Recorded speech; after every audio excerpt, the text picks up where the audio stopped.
नमस्कार दोस्तों, true IAS और पीसीएस में आप सभी का स्वागत है। डेट है आज की 26 जनवरी 2022। तो चलिए आज के करंट अफेयर्स को हम लोग कवर करते हैं। डिस्कशन स्टार्ट करने से पहले दोस्तों आप सभी के लिए अपडेट, इस चैनल पर आपको जो है घटना चक्र की सीरीज़ वो आपको देखने को मिलेगी। पॉलिटी और हिस्ट्री की सीरीज़ जो है घटना चक्र की वो हमने स्टार्ट करी है, जो आपको स्टेट पीएससीज में काफ़ी ज़्यादा हेल्प करेगी। इसके अलावा डेली एक स्टैटिक सब्जेक्ट को दोस्तों कवर करा जाता है एमसीक्यूज़ की फॉर्मेट में। फिर एमपी जीके जो है वो कॉम्प्रिहेंसिव तरीके से आपकी कवर करवाई जाएगी। इसके अलावा करंट अफेयर की बास्केट में हम लोग यूपीएससी और स्टेट पीएससी के करंट अफेयर्स को कंबाइन करके डिस्कस करते हैं एमसीक्यूज़ की फॉर्मेट में, ठीक है।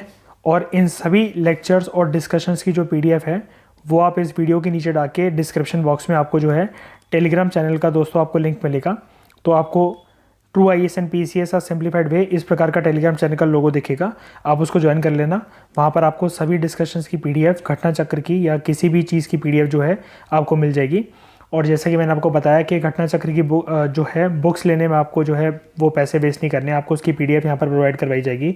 इसके अलावा आपको कोई भी डाउट है, क्वेरी है, आप इस ईमेल आईडी पर कांटेक्ट कर सकते हैं। तो चलिए दोस्तों डिस्कशन स्टार्ट करते हैं। डिस्कशन का सबसे पहला क्वेश्चन दोस्तों आपके सामने है, जो जॉइंट डिक्लेरेशन 77 डेवलपिंग कंट्रीज़ की हुई थी, जिसकी वजह से G77 ग्रुप ऑफ 77 बना, तो आपको ये बताना है वो जो जॉइंट डिक्लेरेशन 77 डेवलपिंग कंट्रीज़ की हुई थी वो कौन सी जगह पर साइन हुई थी, कौन से ऑर्गेनाइजेशन के सेशन में साइन हुई थी। तो ऑप्शंस आपके सामने है, UNCTAD की सेशन में, यानी कि United nation conference on trade and development के सेशन में। दूसरा ऑप्शन है यूनाइटेड नेशन जनरल असेंबली के सेशन में। तीसरा यूनाइटेड नेशन सिक्योरिटी काउंसिल के सेशन में, या फिर यूनाइटेड नेशंस के एक स्पेशल सेशन में G77 से रिलेटेड डिक्लेरेशन साइन हुई थी। तो दोस्तों इस क्वेश्चन का करेक्ट आंसर है ऑप्शन ए, यानी कि United nation conference on trade and development के स्पेशल सेशन में ये डिक्लेरेशन साइन हुई थी, जिसका नाम है, यहाँ पर देखिए, joint declaration of 77 developing countries. और इस डिक्लेरेशन की वजह से क्या बना था, ग्रुप ऑफ 77 बना था। बढ़ते हैं दोस्तों नेक्स्ट क्वेश्चन की तरफ। ये जो जॉइंट डिक्लेरेशन हुई थी 77 डेवलपिंग कंट्रीज की, जिसकी वजह से G77 बना, आप इसकी लोकेशन बताइए कि ये जो सेशन हुआ UNCTAD का, ये हुआ कहाँ पर, सिंगापुर में, लंदन में, न्यूयॉर्क में या जेनेवा में। तो दोस्तों इस क्वेश्चन का करेक्ट आंसर है जेनेवा में जो है जॉइंट डिक्लेरेशन हुई थी 77 डेवलपिंग कंट्रीज़ की, उसका सेशन जेनेवा में हुआ था। अगला क्वेश्चन, फर्स्ट मिनिस्ट्रियल मीटिंग जो है G77 ग्रुप की वो कहाँ हुई, एल्जीयर्स में हुई, काठमांडू में हुई, थाईलैंड में हुई या साउथ अफ्रीका में हुई। तो दोस्तों इस क्वेश्चन का करेक्ट आंसर है एल्जीयर्स में आपको ग्रुप ऑफ 77 मिनिस्ट्रियल मीटिंग की पहली मीटिंग आपको देखने को मिलती है। बढ़ते हैं नेक्स्ट क्वेश्चन की तरफ। G77 दोस्तों ग्रुप का नाम है, हमें ऐसा लगता है कि इसमें 77 कंट्रीज़ क्योंकि हैं इसलिए इसका नाम G77 है, लेकिन आप एक बारी ध्यान से सोचकर बताइए कि करंट मेंबरशिप जो है G77 की वो है कितनी। 77 कंट्रीज़ की 134 कंट्रीज़ हैं प्रेजेंट, इसके 100 कंट्रीज़ हैं या फिर 140 कंट्रीज़ की मेंबरशिप है G77 के पास। तो स्क्रीन को पॉज करके करेक्ट आंसर के बारे में सोचिए। तो दोस्तों इस क्वेश्चन का करेक्ट आंसर है 134 कंट्रीज़ की स्ट्रेंथ है करंट G77 कंट्रीज़ की। आप ये देखकर G77 को देखकर कंफ्यूज मत होइएगा, 134 कंट्रीज़ की स्ट्रेंथ है इसकी करेंटली, ठीक है।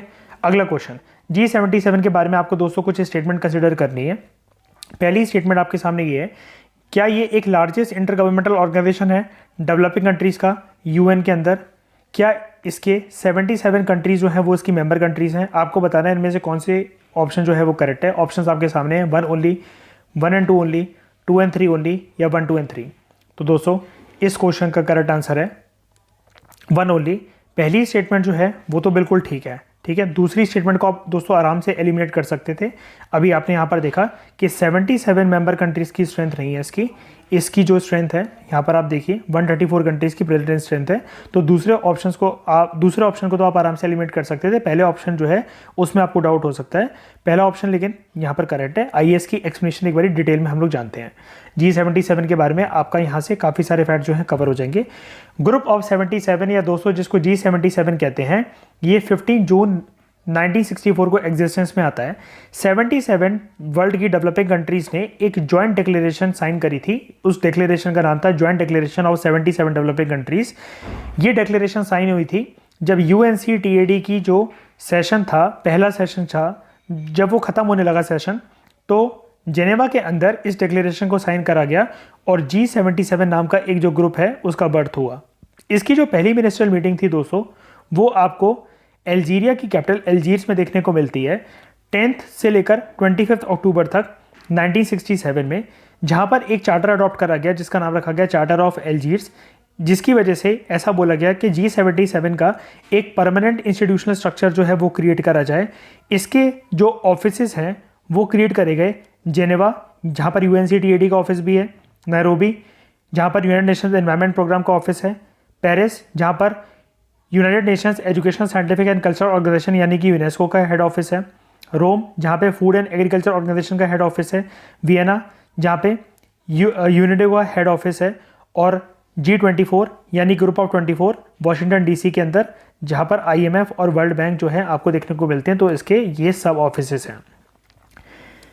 अगला फैक्ट जो है ये आपको बता रहा है कि जो मेंबरशिप है G77 की, शुरू में तो देखिए 77 डेवलपिंग कंट्रीज़ के साथ मिलकर बना, लेकिन बाद में इसकी स्ट्रेंथ हो गई 134 कंट्रीज़। और ओरिजिनल नेम इसका आज भी G77 फिर क्यों यूज़ करा जाता है जब मेंबरशिप जो है वो 134 कंट्रीज़ की है? क्योंकि इसके हिस्टोरिकल सिग्निफिकेंस की वजह से। G77 दोस्तों लार्जेस्ट इंटरगवर्नमेंटल ऑर्गेनाइजेशन है डेवलपिंग कंट्रीज़ का यूनाइटेड नेशंस के अंदर। ये स्टेटमेंट बिल्कुल ठीक थी, ये स्टेटमेंट हमें दे रखी थी। जो कि कंट्रीज़ हैं साउथ की, यानी कि आपको पता है कि नॉर्दर्न कंट्रीज़ वर्ल्ड की ज़्यादा डेवलप हैं as compare to southern countries, तो उनका कलेक्टिव इकोनॉमिक इंटरेस्ट सर्व हो, जॉइंट नेगोशिएटिंग कैपेसिटी हो, मेजर इकोनॉमिक इंटरनेशनल जो भी इकोनॉमिक इशूज़ हैं वो सर्व करे जा सकें, और सबसे बड़ी बात जो इसकी मेंबर कंट्रीज़ हैं उनके बीच में साउथ साउथ कोऑपरेशन को प्रमोट करा जा सके उनकी डेवलपमेंट के लिए। ये सारे इस ऑर्गेनाइजेशन के एम्स एंड ऑब्जेक्टिव्स हैं। तो बढ़ते हैं दोस्तों नेक्स्ट क्वेश्चन की तरफ। आपको बताना है दिए हुई कंट्रीज की लिस्ट में से कौन सा क्वेड ग्रुप का पार्ट नहीं है। क्वेड आप अक्सर इसके बारे में न्यूज़ में सुनते रहते होंगे, तो बताइए कौन सा कंट्री जो है वो क्वेड ग्रुप का पार्ट नहीं है। ऑप्शन आपके सामने ऑस्ट्रेलिया, न्यूजीलैंड, जापान और इंडिया। तो दोस्तों इस क्वेश्चन का करेक्ट आंसर है न्यूजीलैंड जो है वो क्वेड ग्रुप का पार्ट नहीं है। उसके बाद आपको दोस्तों ये बताना है, अगला क्वेश्चन आपके सामने है, इनमें से कौन सी कंट्री जो है वो साल में हर साल होने वाली मालाबार नेवल एक्सरसाइज में पार्टिसिपेट नहीं करती है। ऑस्ट्रेलिया, न्यूजीलैंड, जापान या फिर इंडिया। तो दोस्तों इस क्वेश्चन का करेक्ट आंसर है ऑस्ट्रेलिया जो है वो पार्टिसिपेट नहीं करती है एनुअल मालाबार नेवल एक्सरसाइज में। आइए इसकी एक्सप्लेनेशन जानते हैं। देखिए क्वेड जो ग्रुप है जिसका पूरा नाम है, जिसकी फुल फॉर्म है क्वाड्रिलेटरल स्ट्रेटेजिक डायलॉग, ये एक तरीके का ग्रुप है रीजनल, मतलब एक तरीके से आप इसको ग्रुपिंग कह सकते हैं। 4 कंट्रीज इसके अंदर शामिल हैं, इंडिया, ऑस्ट्रेलिया, जापान और USA। लेकिन अभी तक दोस्तों ये सिर्फ मिनिस्टर लेवल मीटिंग होती है इसकी 2017 से।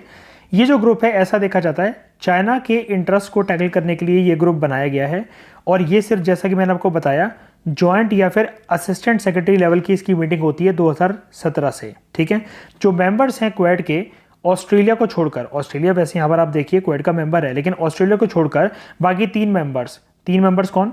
इंडिया, जापान और USA।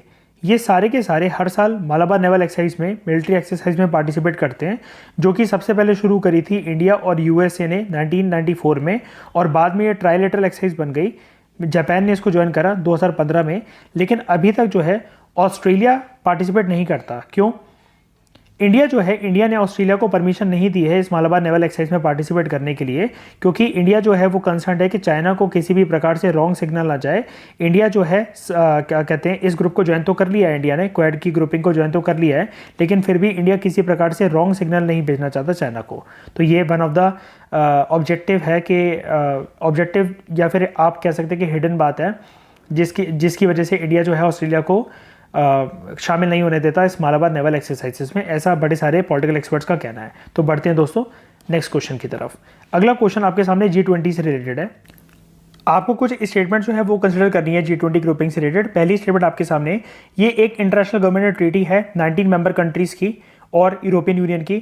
इसको क्रिएट करा गया था गल्फ वॉर के बाद, ताकि इकोनॉमिक ग्रोथ जो है वो डेवलपिंग और डेवलप कंट्रीज़ में आ सके। आपको बताना है इनमें से कौन सी स्टेटमेंट जो है वो करेक्ट है।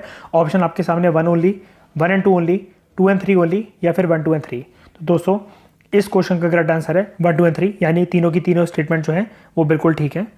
यहाँ पर तीसरी स्टेटमेंट समझ में नहीं आ रहा, पता नहीं कहाँ गई इसकी। दोस्तों जो तीसरी स्टेटमेंट है ना वो यहाँ पर है कि it was created to promote Gulf war, ये सेकेंडरी स्टेटमेंट थी, एंड आई एम सॉरी, तीसरी स्टेटमेंट ये होनी चाहिए थी, it was created to promote economic growth, यहाँ से तीसरी स्टेटमेंट थी, ठीक है। तो याद रखिएगा ये 3 स्टेटमेंट है। आई एम रियली सॉरी कि ये यहाँ आनी चाहिए थी ये वाली लाइन, लेकिन मर्ज कर दी हमारे पीपीटी मेकर ने। तो यहाँ पर एक्सप्लेनेशन देखते हैं दोस्तों एक बारी हम लोग। जो G20 है वो एक प्रीमियर इंटरनेशनल इकोनॉमिक कॉपरेशन है। G20 में 19 कंट्रीज़ और यूरोपियन यूनियन शामिल है। 19 कंट्रीज़ है कौन सी? Argentina, Australia, Brazil, Canada, China, Germany, France, India, Indonesia, Italy, Japan, Mexico, Russia, Saudi Arabia, South Africa, South Korea, Turkey, UK और यूएसए। ये सारी की सारी 19 कंट्रीज़ हैं। इसके अलावा आपको यहाँ पर यूरोपियन यूनियन जो है एज अ कंप्लीट ग्रुपिंग दिखेगा। तो ये है G20। G20 है दोस्तों जो वो डेवलपिंग और डेवलप कंट्रीज़ के लीडर्स को साथ में लेकर आता है हर एक कॉन्टिनेंट से। इंपॉर्टेंट है ये फैक्ट।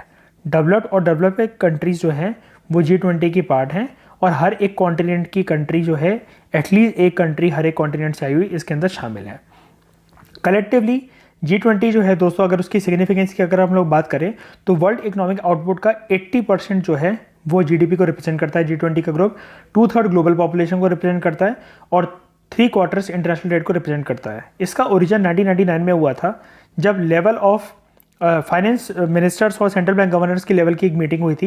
तो G20 जो है वो हाई लेवल डिस्कशन जो थे माइक्रो फाइनेंशियल इश्यूज़ पे उसको डिस्कस करने के लिए बना। तो कुल मिलाकर आप ये कह सकते हैं कि ये एक प्रकार से इकोनॉमिक ग्रुपिंग थी। 2008 के ग्लोबल फाइनेंशियल क्राइसिस के बाद जो है इसको इवॉल्व करा गया, और ये मेंबर कंट्रीज जो हैं, जैसे कि हमने देखा 19 मेंबर कंट्रीज प्लस EU ने मिलकर इसको G20 का रूप दिया, शेप दिया। पहली G20 लीडर्स की जो समिट होती है वो आपको वाशिंगटन DC में देखने को मिलती है नवंबर 2008 में। उसके बाद G20 एजेंडा जो है वो मैक्रो फाइनेंशियल इश्यूज़ को उसने डिस्कस करना स्टार्ट करा, जैसे वेरियस कंट्रीज़ जो भी इसके मेंबर्स हैं उसके सोशियो इकोनॉमिक और डेवलपमेंटल इश्यूज़ को। बढ़ते हैं दोस्तों नेक्स्ट क्वेश्चन की तरफ। आपको बताना है ये जो कंट्रीज़ आपको दे रखी हैं इनमें से कौन सी कंट्रीज़ जो है वो बिम्स्टेक ऑर्गेनाइजेशन की मेंबर हैं, यानी कि Bay of Bengal initiative for multi sectoral technical and economic cooperation. Bangladesh, India, Sri Lanka, Myanmar, Bhutan, Nepal, Thailand. तो आपको बताना है पेयरिंग 1 2 3 4 5 6 7, यानी कि सारे ऑप्शन ठीक हैं। दूसरा 1 2 5 6 7, तीसरा 1 2 3 7 और चौथा है 1 2 एंड 3। तो स्क्रीन को पॉज करके करेक्ट आंसर के बारे में सोचिए। इस क्वेश्चन का दोस्तों करेक्ट आंसर है सारी की सारी जो ये कंट्रीज आपको दे रखी हैं ये बिम्स्टेक की मेंबर है। आइए जाते हैं बिम्स्टेक के बारे में। Bay of Bengal initiative for multi sectoral and economic और multi sectoral technical economic cooperation, BIMSTEC का ये पूरा फुल फॉर्म है। ये एक रीजनल ऑर्गेनाइजेशन है जिसके अंदर 7 मेंबर स्टेट्स हैं जो कि बे ऑफ बंगाल के पानी वाले हिस्से से मिलते हुए जो कंट्रीज़ हैं वो इसका पार्ट हैं। ये एक 200 सब रीजनल ऑर्गेनाइजेशन भी है जो कि 6 जून 1997 को क्रिएट करी गई थी एक ट्रीटी को साइन करके, जिसका नाम है बैंकॉक डिक्लेरेशन। 7 मेंबर स्टेट्स जो हैं इस ऑर्गेनाइजेशन में शामिल हैं। 5 जो हैं वो साउथ एशिया से आते हैं। कौन कौन से? बांग्लादेश, भूटान, इंडिया, नेपाल, श्रीलंका, और 2 जो हैं वो आपको साउथ ईस्ट एशिया से देखने को मिलते हैं, म्यांमार और थाईलैंड। ठीक है, इंपॉर्टेंट है फैक्ट, याद रखिएगा। आगे इनिशियली जो इकोनॉमिक ब्लॉक है ये शुरू में 7 मेंबर्स नहीं थे, इसके 4 मेंबर स्टेट्स ने इसको ज्वाइन करा था, और शुरू में इसको हम लोग कहते थे बिस्टेक, यानी कि Bangladesh, India, Sri Lanka, Thailand economic cooperation इसका ग्रुपिंग का नाम था, बिस्टेक। उसके बाद म्यांमार ने इसे 22 दिसंबर 1977 को ज्वाइन करा, एक स्पेशल मिनिस्ट्रियल मीटिंग जब बैंकॉक में हुई थी उसके दौरान, और इस ग्रुप का जो है रीनेमिंग हुई फिर BIMSTEC, Bangladesh, India, Myanmar, Sri Lanka, Thailand economic cooperation. उसके बाद फरवरी 2004 में थाईलैंड की एक मीटिंग में जो कि 6 मिनिस्ट्रियल मीटिंग थी, वहाँ पर नेपाल ने और भूटान ने इस ऑर्गेनाइजेशन को ज्वाइन करा, और इस ग्रुपिंग का नाम जो है वो चेंज होकर फाइनली जो आज का जो प्रेजेंट नेम है Bay of Bengal initiative for multi sectoral technical and economic cooperation. तो ये बिम्स्टेक जो करंट ऑर्गेनाइजेशन जो करंट रूप में है जिसके 7 हमने देखा मेंबर कंट्रीज हैं, तो वो इस टाइम पर फरवरी 2004 में जब थाईलैंड में 6 मिनिस्ट्रियल मीटिंग हुई उस टाइम पे इवॉल्व हुआ। तो बढ़ते हैं दोस्तों आज के क्लास की लास्ट क्वेश्चन की तरफ। आपको बताना है इनमें से कौन सी कंट्री जो है उसने रिसेंटली कॉमनवेल्थ ग्रुप को ज्वाइन करा है। ऑप्शन आपके सामने है नेपाल, इथोपिया, येमेन और मालदीव्स। तो दोस्तों इस क्वेश्चन का करेक्ट आंसर है मालदीव्स ने फिर से कॉमनवेल्थ ग्रुप को जो है वो ज्वाइन कर लिया। अब अगर फिर से करा है तो छोड़ा क्यों था? मालदीव्स ने रीज्वाइनिंग करी है, यहाँ पर देखिए रीज्वाइनिंग करी है।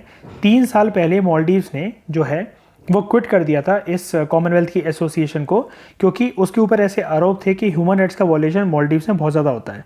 2016 में दोस्तों हुआ क्या था, मालदीव्स जो है कॉमनवेल्थ के ग्रुप से बाहर आ गया था। उसने कहा था ये ग्रुप जो है वो काफ़ी ज़्यादा अनजस्ट है, क्योंकि इस ग्रुप ने काफ़ी ज़्यादा स्ट्रिक्ट पेनल्टीज इम्पोज करी थी। इस कॉमनवेल्थ ग्रुप का ये कहना था कि मालदीव्स जो है वहाँ पर ह्यूमन राइट्स वॉयलेशन बहुत हो रहे थे। जब पुराने प्रेसिडेंट जो थे, राष्ट्रपति जो थे वहाँ के, मोहम्मद नशीद, जब वो 2012 में राष्ट्रपति के पद से निकले और अब्दुल्ला यमीन के कार्यकाल के टाइम पर, यहाँ पर देखिए फॉर्मर प्रेसिडेंट जब अब्दुल्ला यमीन ने जब प्रेसिडेंसी संभाली तो ऐसा माना जाता है कि उनका रूल काफ़ी ज़्यादा ऑथोरिटेरियन था और यहाँ पर हद से ज़्यादा यानी कि ग्रॉस ह्यूमन राइट्स वॉयलेशन जो है हमें मालदीव्स में देखने को मिल रहे थे। तो इस वजह से कॉमनवेल्थ मिनिस्ट्रियल एक्शन ग्रुप ने एक डिसअपॉइंटमेंट जाहिर करी थी कि कंट्री जो है वो पॉलिटिकल क्राइसिस से गुजर रहा है और ह्यूमन राइट्स वॉयलेशन जो है वो काफ़ी ज़्यादा अपने चरम सीमा पर है। तो इस वजह से बहुत ज़्यादा क्रिटिसिज्म जो है मालदीव्स का हो रहा था। तो मालदीव्स ने खुद ही इस कॉमनवेल्थ एसोसिएशन को जो है ग्रुप को जो है वो छोड़ दिया था, लेकिन अभी फिर से इसने ज्वाइन कर लिया है। ठीक है, तो दोस्तों आज की डिस्कशन में फिलहाल इतना ही। Thank you very much for discussion.